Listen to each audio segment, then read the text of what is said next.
Welcome again to Monticello Podcasts. Though Jefferson is perhaps best known for his writings, he only produced one book, Notes on the State of Virginia, which features an assortment of facts, thoughts, and essays on the history, geography, and culture of his native state. Jefferson began writing the notes in response to a set of questions submitted by a French diplomat in 1780. After sending his answers to the diplomat in 1781, Jefferson then wrote out a fair copy of the document sometime in 1782 with an eye to revision, according to editor and historian Doug Wilson. Jefferson then revised that version about a year later, often by writing on new pages and literally cutting and pasting down the changes onto the manuscript, thereby hiding numerous passages from publishers and scholars alike for over 200 years. All later English print editions have been based on this cut and pasted version. What follows are two versions of a short excerpt from Query 17, Religion, of the notes. The first is from the 1782 fair copy. The text was only recently revealed after the manuscript was disassembled and conserved by the Massachusetts Historical Society, where the document now resides. This reading is based on an as yet unpublished transcription of the fair copy produced by Doug Wilson, with the support of the Massachusetts Historical Society, the Thomas Jefferson Foundation, and the Virginia Foundation for the Humanities. The second is the version as it was published with Jefferson's support in 1787 by the London printer John Stockdale. Is uniformity attainable? Millions of innocent men, women, and children since the introduction of Christianity have been burnt, tortured, fined, imprisoned, yet have we not advanced 1 inch towards uniformity. And what has been the effect of coercion?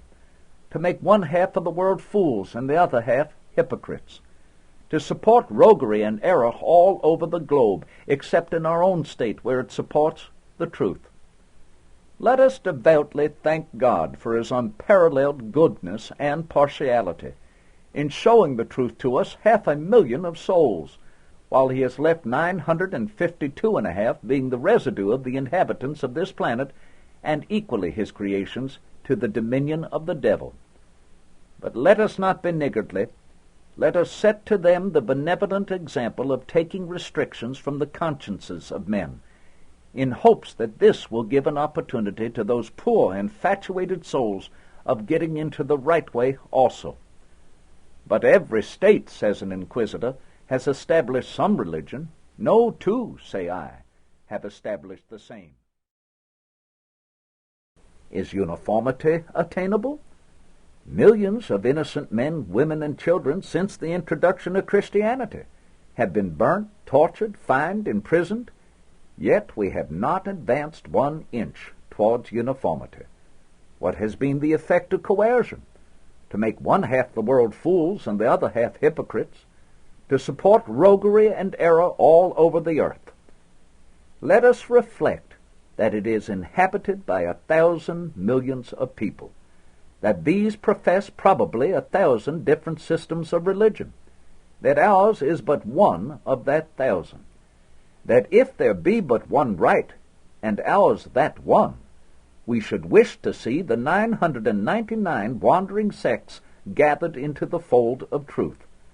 But against such a majority we cannot effect this by force. Reason and persuasion are the only practicable instruments. To make way for these, free inquiry must be indulged. And how can we wish others to indulge it while we refuse it ourselves? But every state, says an inquisitor, has established some religion.